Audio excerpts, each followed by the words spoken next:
प्रिय छात्रों, प्रश्नावली 5.2 का 15वां क्वेश्चन देखिए। n के किस मान के लिए दोनों समांतर श्रेणियां, देखिए दो समांतर श्रेणी दे रखी है उसके अंदर। पहले दे रखी है 63, 65, 67 डैश डैश डैश और 3, 10, 17 डैश डैश डैश के n वे पद बराबर होंगे। देखिए दो समांतर श्रेणी दे रखी है, तो पहली देखेंगे प्रथम एपी क्या दे रखी है। प्रथम एपी ये दे रखी है हमारी 63, 65, 67। ठीक है, अब पहले इसका मान निकालेंगे। प्रथम में ए का मान कितना है, ए का मान दे रखा है हमारा 63। सार बनता डी कितना होता है, ये होता है हमारा A2 माइनस A1 यानी कि 65 माइनस 63। इसका मान दे रखा है हमारा 2। तो चलिए पहले हम मान निकालेंगे एन का। फॉर्मूला लगाइए। हम जानते हैं एन बराबर होता है A plus N minus 1 into D. देखिए एन का मान हमें पता नहीं है, ए का मान है हमारा 63 प्लस एन का मान भी हमें पता नहीं है इंटू डी का मान है हमारा 2। ठीक है, तो एन बराबर कितना हो जाता है 63 यहाँ है और इसकी पहले अंदर गुना करिए। 63 प्लस 2 की एन में करेंगे 2n, 2 की एक में करेंगे 2, या इसको लिख सकते हैं ए एन बराबर 63 माइनस 2 61 प्लस 2 इंटू एम। इसको हम समीकरण नंबर अभी 1 मान लेते हैं। अब दूसरी है, देखिए जो हमारी दूसरी समांतर श्रेणी दी गई है, कौन कौन सी दी गई है, वो 3, 10, 17, 3, 10, 17 डैश डैश। इसका भी निकालेंगे हम उसी तरह जिस तरह से हमने निकाला है। यहाँ पे देखिए ए का मान कितना दे रखा है, यहाँ पर यहाँ दे रखा है हमारा ए का मान 3, ए का मान 3 है तो सारवंतर डी बराबर A2 माइनस A1 यानी कि 10 माइनस 3 कितना आ गया 7। अब उस जिस तरह से हमने ऊपर निकाला था इसी तरह से हम सेकंड समांतर श्रेणी में भी उसी तरह से मान निकालेंगे। तो ए एन बराबर कितना आएगा, ए एन बराबर फॉर्मूला था A plus N minus 1 into D.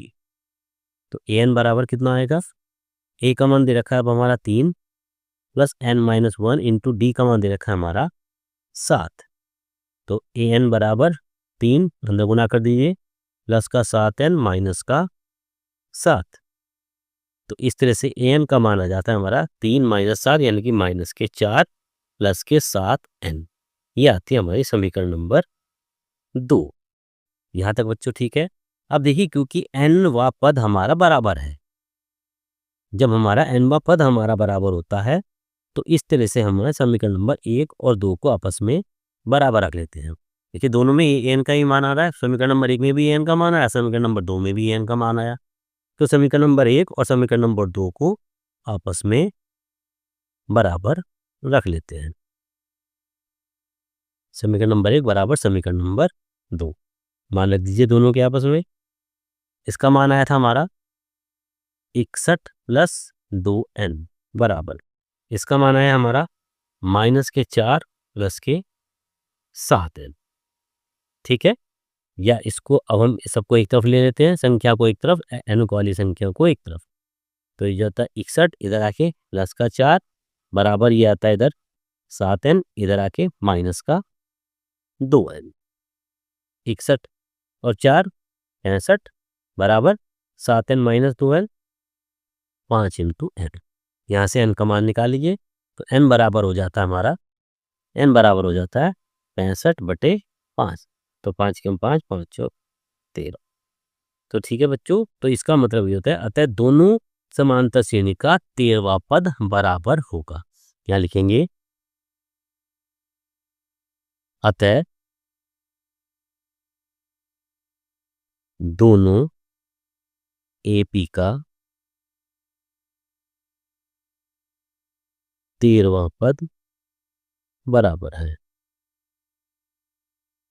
Question में ये पूछा था कि दोनों समांतर श्रेणी का कौन सा पद बराबर होगा, तो इसका मतलब दोनों समांतर श्रेणी का ये हमारा 13वां पद आपस में बराबर होगा।